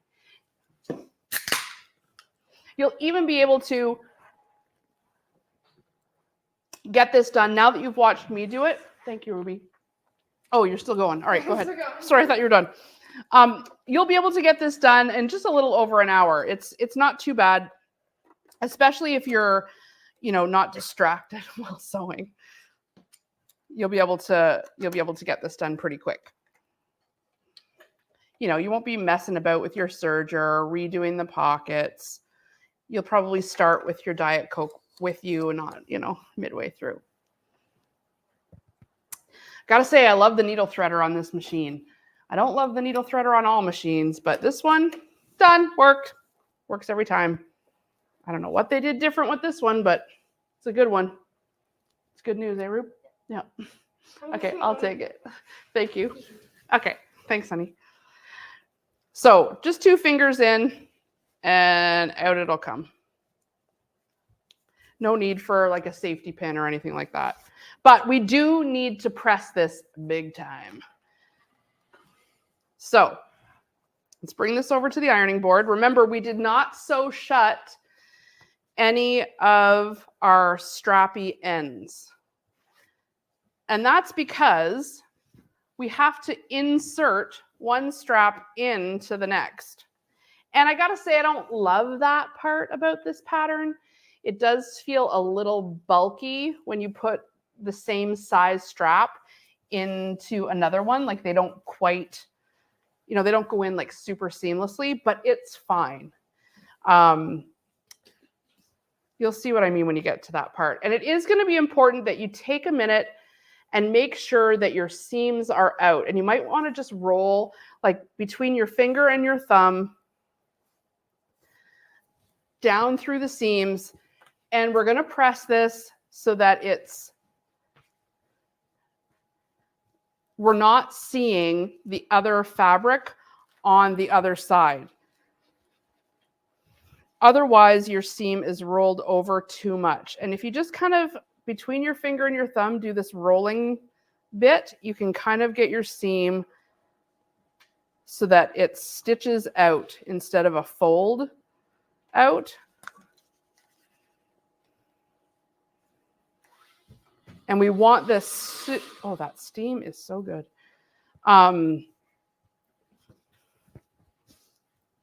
Yeah, we want this to go right out like that.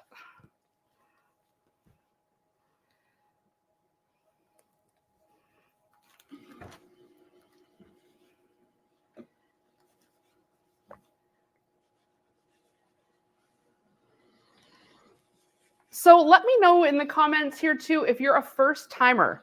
I know we had lots of people registering who had never registered for anything with Homemade before. So welcome if you're a first timer. Let me know if this is your first time. Some of the alumni can welcome people. I know there's been people here right from the very beginning.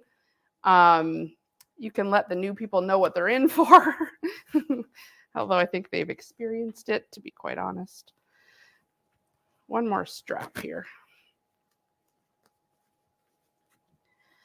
Welcome if you are new. If you're just tuning in, we're making the Criss Cross apron. And it's an old-fashioned looking apron, the one I'm wearing right now. I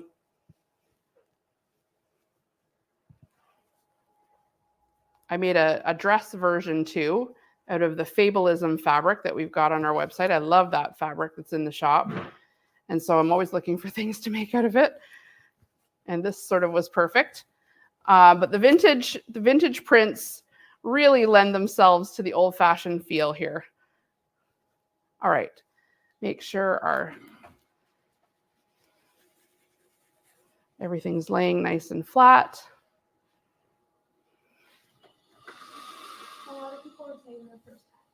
First time? First time? First time? Welcome, welcome, welcome. We do a good mix of pre-recorded classes and some live classes like this where I can interact with you at the same time. You can see me mess up. That's what happens when you're doing it live. That's what happens when you're doing it, period. There's always messing up that happens. So hopefully you don't hold it against me if you're a first timer. We're glad to have you here. I'm located in Kingston, Ontario, Canada. I have a quilt shop downstairs, and this is the studio that we sew in upstairs. And I do all the sewing TV for Janome and some other craft companies for Cricut, Canada, and some other brands that are on HSN in the US and the shopping channel in Canada. I have a regular segment on Global on the morning show where we are always doing crafts, DIY, sewing, all kinds of things. Okay, this is nice and sewn. So anyway, that's a little bit about me. For sure, let me know where you are joining in from, what part of the world you're in. We always get people from all over, and I love knowing where everyone is. Okay, This is looking like a real apron. I can't believe we made it this far. Yay. I need more deodorant on. Okay, sorry, that was too much information. But it's true. TMI, yes. Let's just have a little moment. Okay. This is the part where we need to top stitch down our entire thing. We're leaving our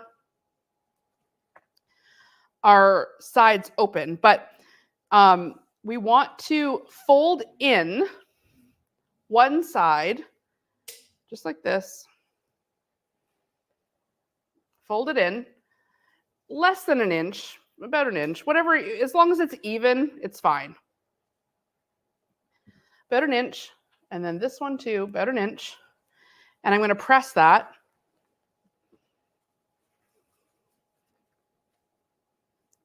This is also what's great about this apron is that the size is pretty like forgiving and loose. So it's not like a, you know, pants or a skirt where it's like it needs to measure along your waist. It's pretty forgiving. There's lots of room. All right, I'm pressing that folded in edge.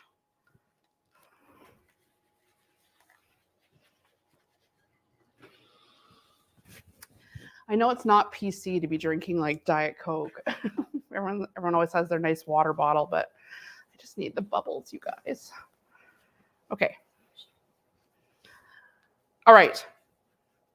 So that part is folded under, and that's going to leave way for me to put this seam or this top strap in to this bottom one that's folded in. And this is sort of the part of the pattern I don't love, because this doesn't fit in super great because they're the same size. But it's not the end of the world either. So I'm going to pin it right across both, and I'm going to really pin it. Don't just flimsy pin it. Really pin it because I'm putting 2 in. Because we are going to top stitch all around here, and I want this to last. And so that's Criss, and now we're going to do the cross. So that one's tucked in. So we're going to put our raw edge one inside. Again, it doesn't meet up perfectly. I don't love this part of the pattern. But we'll just chalk this part up, put it with our tiny pockets.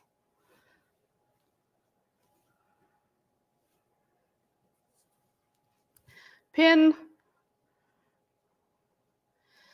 So if you're a first timer here, please, we do these classes all the time.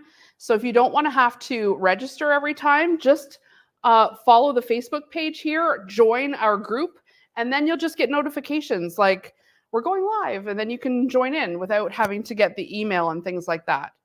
So if you just follow the page, then you're good. Join the group, you're good. Okay, I'm going to put on the edge foot again, or the stitch in the ditch foot, whatever one you have, that's going to allow you to go right up close to the edge for the top stitching.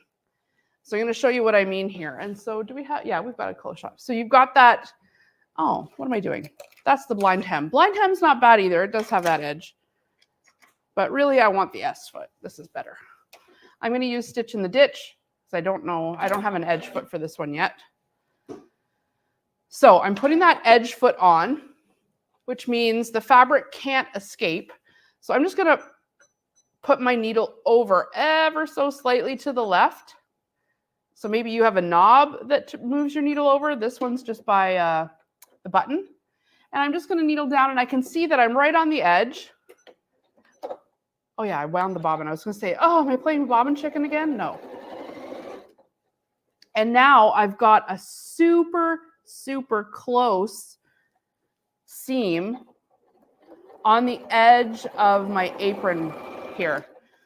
Look how close it is to the edge. I would never be able to get that close to the edge if I had the regular presser foot. I would be all over the place.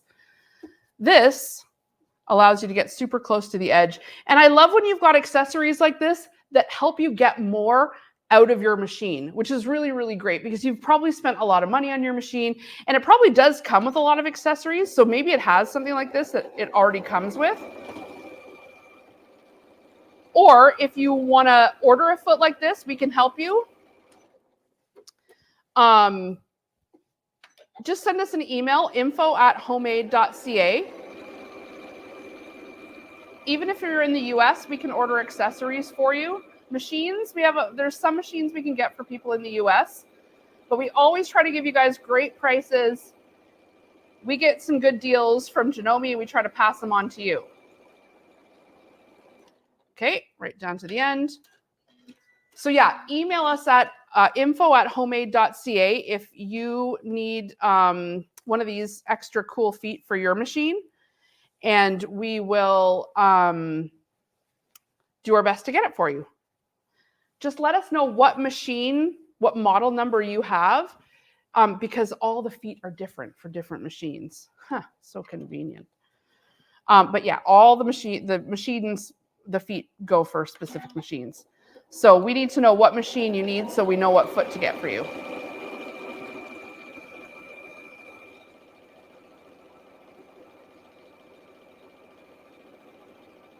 So again, that rudder, that little fence in the front is really helping. As long as I run that fabric right along that fence, I'm able to sew right on the edge. So this, and even at top speed. Okay, I'm not going to run over this pin just in case. Sometimes I just go so fast. I'm like, come on, Jen, slow down here. I'm like, but the people, they want to go to bed.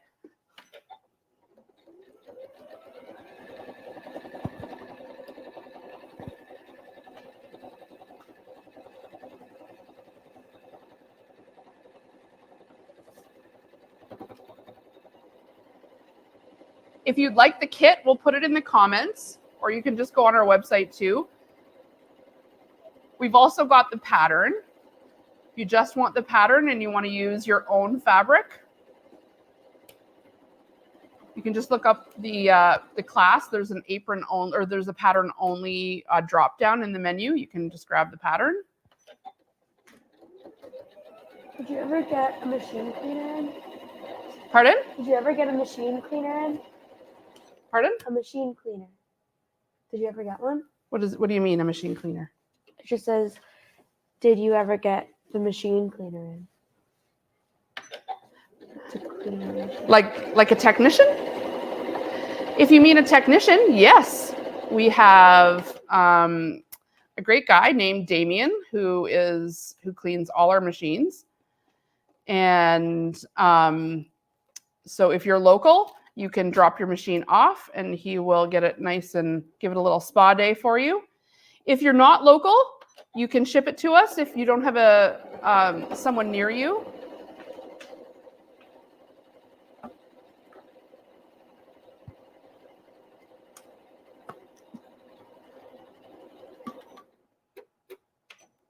Almost there?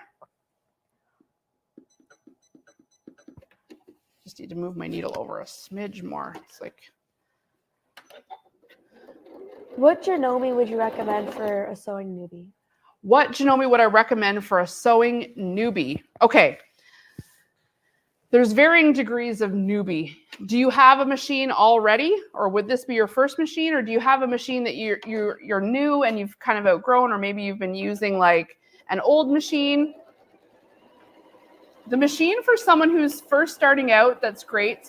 It's like a good, reliable machine. Would be either the Janome 3160 or the 2030. Those are the numbers. 3160.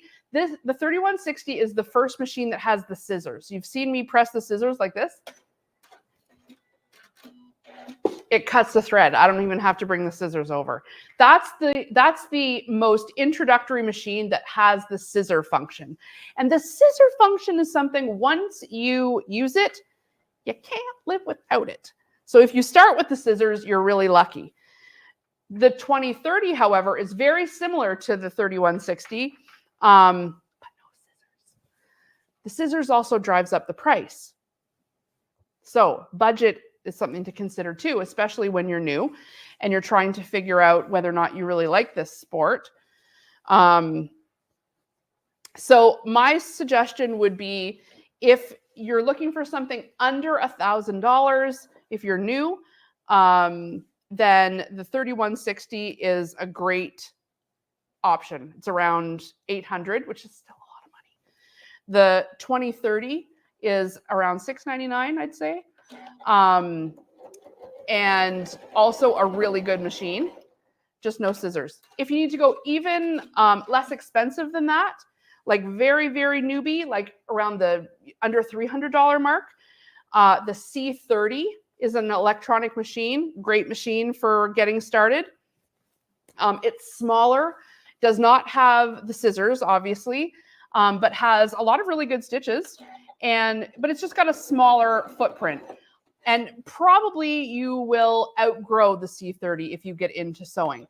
But lots of our Sewing 101 course that we have, like we have a whole sewing school online where we've got Sewing 101, Serger 101, Embroidery 101, Quilting 101. These are all very beginner classes. And we pair up machines with each of these classes so you can get them at a discount. And the C30, which is only about less than $300. I think it's $389 or $289, $389. Maybe it's under $400. That's the one that we pair up with Sewing 101 is the C30. That's the machine that we use in Sewing 101. So that is a great beginner sewing machine, the C30. And it's not as expensive as the others. But my guess is that if you're watching this right now, you're probably deep enough into crafting or sewing that you might quickly outgrow the C30. They do hold their value though. So Facebook Marketplace it, and when you're ready for an upgrade, and then let us know. We'll help you find something good. And if you really need some help, like finding a good sewing machine for you, like you're really not sure what fits your skill level and your budget, then just make an appointment with us. We do consults all the time. Just email us at info@homemade.ca, and yeah, we can talk it over. Okay, did I just finish all that while I was yammering on? I think I did. The only last little thing I'm going to do, switch back to my regular presser foot, which at this point is probably like down the drain. Oh, there it is. And I'm just going to, where I had the pins on my strap, what's happening? Okay, where I had the pins on my strap, I've top stitched it across, but I'm just going to reinforce it with a straight stitch also. How are we doing there, Violet? Any other questions? No, I'm good.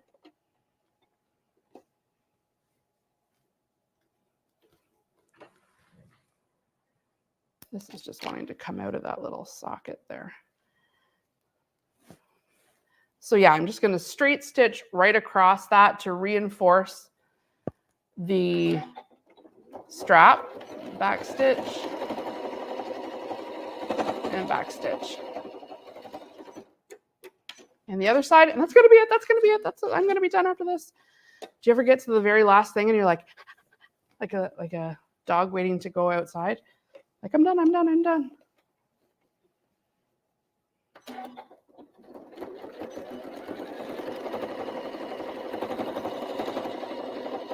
Yes, yes, yes.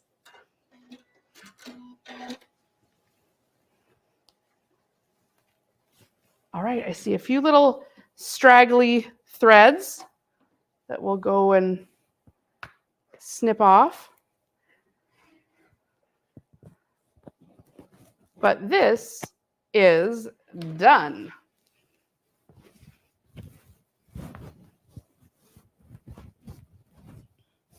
What do you think? Oh, the pockets are fine. Yes? Okay, I'm a little extra crisscrossed back here.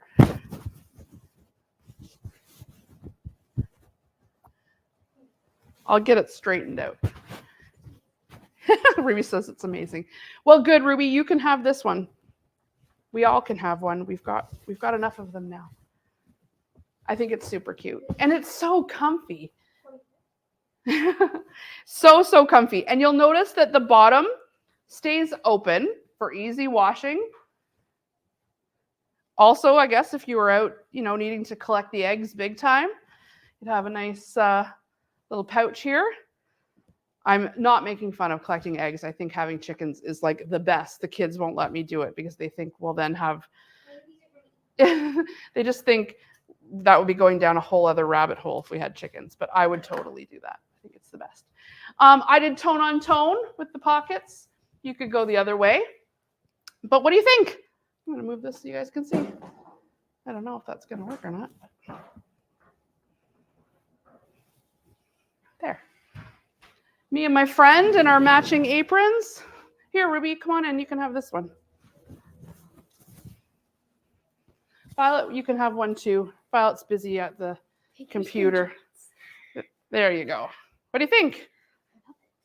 Now, Ruby, if it was Ruby, I would make this maybe a little smidge smaller. Yeah, for sure. But they're comfy, eh? Yeah. Yeah. Super cute. I wouldn't say this is a dress for me. No, that's not a dress for you. Yeah, it's sort of, but you know what? When kids are wearing grown-up size aprons, you could see if I would have made the straps a smidge smaller, like gone by the small strap, like this, Ruby, you wouldn't really have needed to make the bottom smaller because the strap, turn around, the strap would just be like that much shorter. And so you wouldn't necessarily have to take it up so much because the straps would take care of that. So yeah. What do you think? Like yours too? I love it. Listen, you guys have been great sports watching tonight. You can see my little dress version. It's exactly the same. There's nothing different. It's just made in a sort of like more flowy material. This woven fabulism. The vintage prints are super cute. Yeah, I love this pattern. I hope you guys have had fun watching. I hope you will make your own. Don't forget to post your versions. I can't wait to see all the different versions of the Criss Cross apron, see what you guys come up with. What do you think, Rube? I love it. Good, good. Thanks everybody for watching. We'll see you next time. Bye.